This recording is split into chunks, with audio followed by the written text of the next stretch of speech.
The gun to America's head. Last week, a video from Iran showed the US Capitol in flames. But have you ever wondered how the United States will actually end? Right now, the country faces a real critical threat to its existence. The threat is growing and fast. A year ago, you'd be forgiven for thinking it was COVID. However, that's mostly under control. And the United States has a unique opportunity to engage in vaccine diplomacy with developing countries. Perhaps you might think that it's an eventual financial fallout from the COVID government spending. After all, the relief for last year is expected to total 8.9 trillion. That's with a T, trillion dollars. To put that into context, that's 42% of the US GDP. Now let's go back into history. Roosevelt's New Deal, the one that got America out of the Great Depression, was only 13% of the US GDP. Or you might think it's China, with its aggressive moves to expand a military presence close to Hawaii, a possible hostile takeover of Taiwan, or attempts to gain control of the transpolar passage in the Arctic Circle.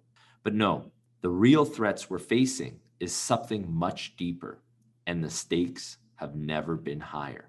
If it's left unchecked, then COVID deaths, astronomical debt, and Chinese aggression will all have the potential to beat the United States once and for all.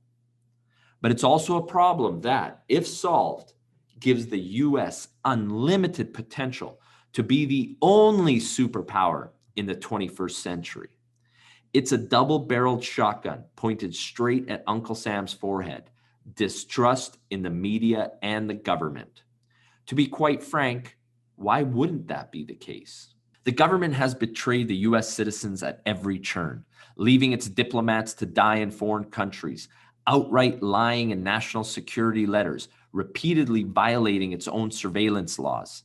Even the damn post office has been conducting illegal surveillance under the fun name of ICOP, spying on your social media posts. And that is why public trust in the federal government is somewhere below the basement level.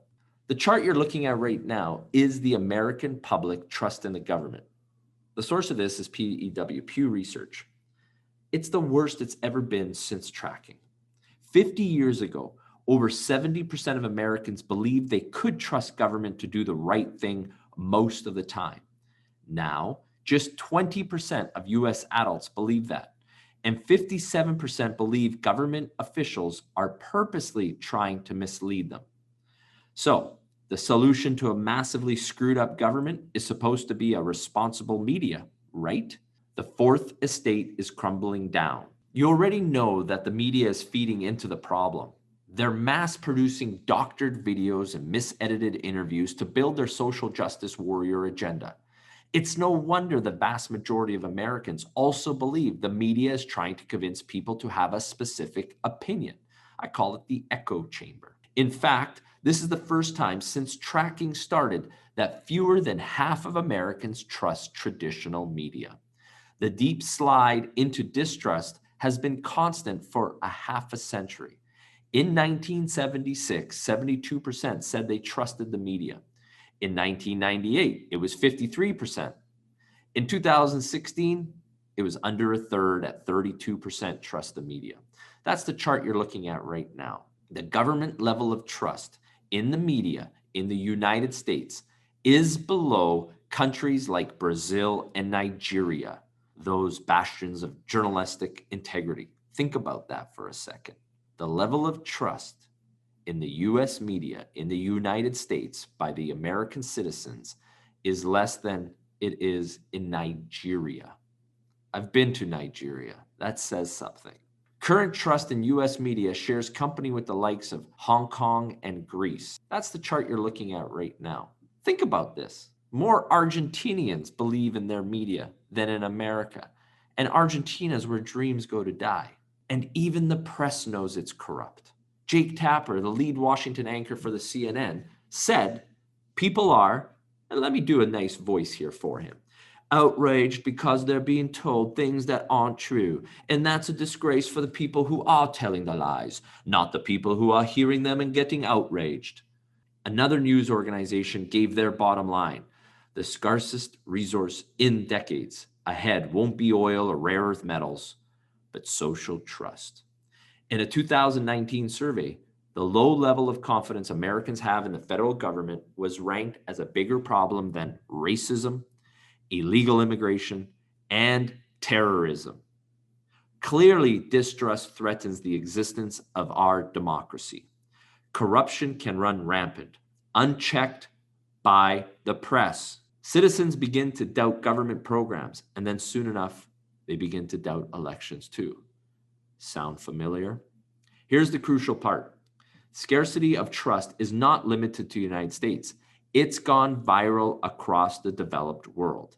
The United Nations said public trust in government and political institutions has been decreasing in all of the advanced industrial democracies. The downward trend is obvious. Once the bandwagon goes carrying over the edge of the cliff, we'll be facing the global trust crisis.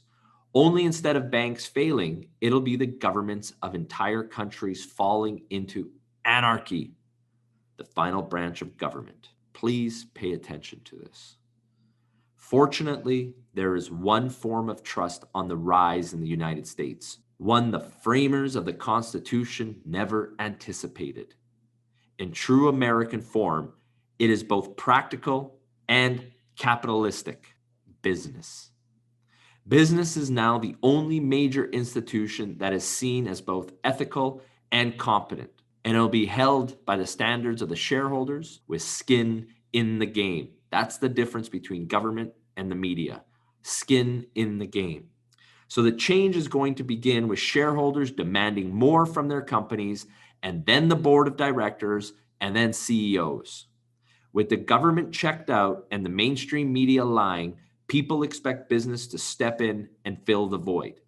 The same thought and energy used to deliver record profits will be turned towards engaging with society's biggest problems. Hence, the spectacular rise of ESG investing that focuses on the environmental, social, and governance, ESG. 86% of Americans believe that CEOs should speak out publicly on the challenges we face. Businesses will also play a role in fixing media and the government. They will be the guardians of information and trustworthiness, and they will lead the way on the issues of our day. Eventually, the government will begin talking straight again, giving just the facts with empathy, and news institutions will turn to providing unbiased, reliable content. Without it, they know you will stop reading. Together, we will fight against this bankruptcy of trust. Trust in government skyrocketed after World War II, when there was an incredible economic boom. The next peak after that was in the 1960s for government trust, which was another economic boom. And the time after that is right now. Once again, America is on the rise, and many investors are quietly taking action and positioning their portfolios accordingly. When America truly awakens, you will wish you never bet against her. Are you ready? Stay safe.